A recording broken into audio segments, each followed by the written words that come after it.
This game sucks. Castlevania 1 and 3 are great classic Nintendo games, but for Castlevania 2, Simon's Quest, the game designers obviously were not thinking straight. At first, it seems like a pretty decent game, a little different from the first in the series, but that's okay.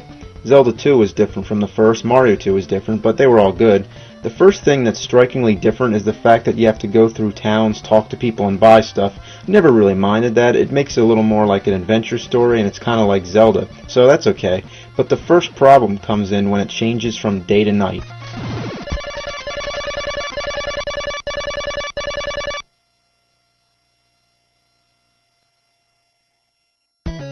Why does this need to happen so often, like every 5 minutes? Why does it take so long? Nobody feels like sitting through this every time. How would you like it if you were playing a game and then every 5 minutes I came over and paused it, then counted 10 tedious seconds and then let you continue play the game? Now, I mean, why did they think that that would be a good idea and interrupt the gameplay? Did they think it would be more realistic? I mean, in real life, I don't have to stop in my tracks when the sun sets and a fucking box doesn't pop up in the air. I mean, this is one of the most annoying features in any game ever. What's the point? Yeah, I mean, the monsters are stronger at night and the stores are closed, but why is that necessary and why does the game have to stop? It's fucking retarded. And why do you have to die when you fall in the water? That's the stupidest thing I've ever seen. This guy can go all over fighting hordes of evil monsters, but he can't even fucking swim?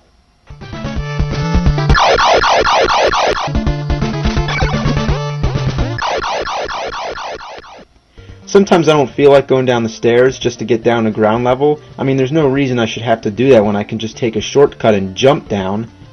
But oops, I shouldn't do that. There might be water down there.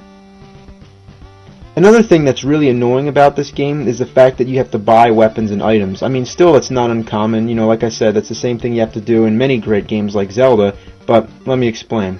Here you have to collect hearts, which count as money. I mean, that's kind of odd, because usually hearts count as life or energy, you know, so that's kind of strange, but, you know, that's not the point. The point is that the items you need to buy are too fucking expensive, and the hearts don't add up enough. It takes too long to get enough of them to buy something, and it gets boring wandering around killing the same monsters over and over again just so you can buy a flame whip or something. Speaking of flame whip, that's pretty weird itself, isn't it? I mean, they were really being creative with that one, the flame whip. Anyway, about the hearts. It takes too long to buy stuff, and to add on to the problem, when you die, you lose all your hearts and you have to start all over again. I mean, doing this doesn't add to any of the game's difficulty or challenge, it just makes us have to do more of the same monotonous stuff over again, and it's not fun, it's boring.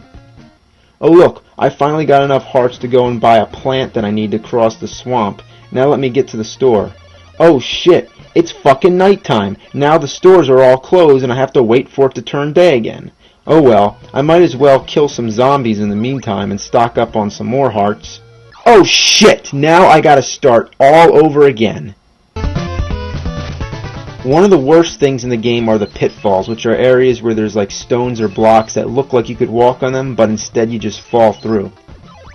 It's impossible to tell where these spots are the first time walking through, so you just have to keep throwing holy water all over to see where they are. It's retarded. Why should I have to do that? Again, it doesn't add up to any of the fun, challenge of the game. It's just unfair and it's annoying. In the dungeons, there's no bosses at the end, which is a big disappointment. Every Nintendo gamester knows that at the end of a level or a dungeon, labyrinth, or whatever, there's always supposed to be a big guy who you fight. But here, they just got lazy and only put a few bosses in the game and left some of the dungeons just empty, like this one. So most of the dungeons you go through, the mansions to be exact, there's nothing at the end except for a crystal orb that you can't touch. In the rest of the Castlevania games, the tradition goes like this. You fight a boss, you defeat him, then an orb comes down, and you touch it. There you go, on to the next level. But in Castlevania 2, how would you ever figure out that you're supposed to throw an oak stake at that orb? I mean, when you first get the oak stake, you assume it's a weapon, and you throw it only to find that it does absolutely nothing, and that you waste it by throwing it, so you have to get it all over again. There are parts in the game that are definitely not self-explanatory and are too hard to figure out. Take this dead end, for example. Would you guess that you're supposed to pass through this wall?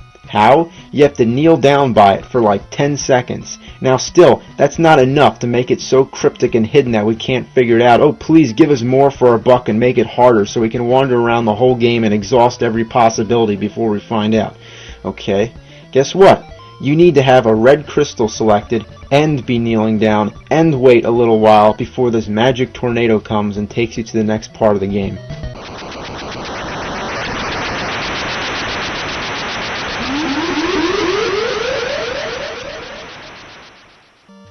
Most of the townspeople have things to say which aren't important at all, so why do you have to read them?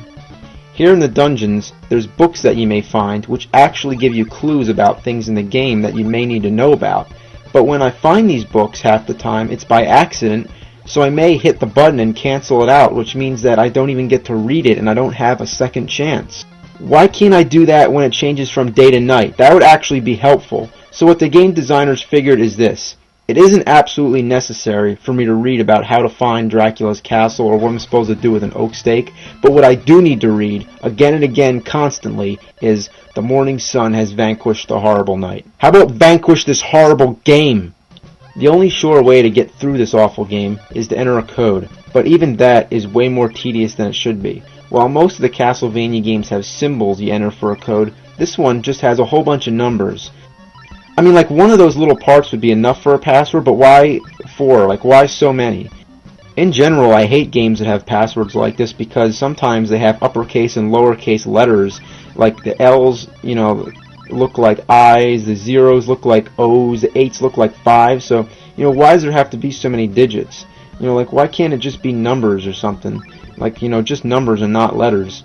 I mean, it takes me like 5 minutes to enter this code when it should only take like 5 seconds. It's friggin' stupid. Okay, so say we enter the code and we go to Dracula's castle. You'll be pretty disappointed how anticlimactic this game is. It isn't even worth putting in a code, let alone playing the whole game all the way through, which if you did, I feel bad for you. I mean, first of all, there's no enemies in Dracula's castle. You just walk all the way through, and the only obstacles are just like going up and down steps, which won't hurt you, and they aren't challenging either. They're just tedious. I mean, what the hell is the point of going through the castle if there's nobody to fight? Did the game designers just like run out of time or something?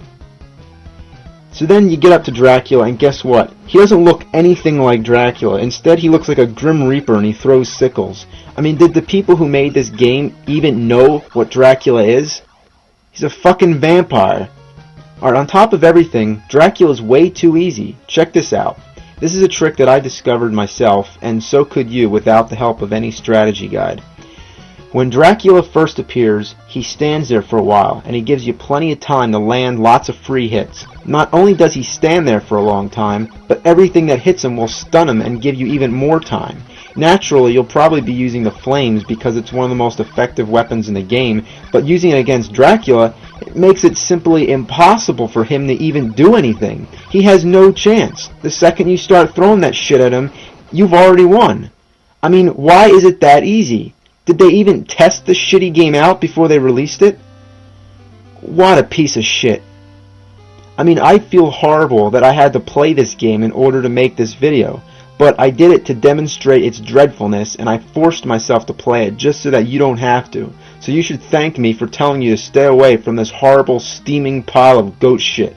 I mean, I know it's useless complaining about a game that was made back in the late 80s or earlier 90s or whatever, but it just blows my mind how fucking horrible it is. I mean, it's consistently annoying. Why? Why is it so bad? If all these problems were changed, then we'd have a great trilogy of classic Castlevania games, but history is history, and we might as well try to count Castlevania 3 as, you know, the second in the series, and leave this awful piece of horseshit alone, as it stands today as one of the biggest fuck-ups of all time. Thank you for listening. Good night. The ending sucks, too.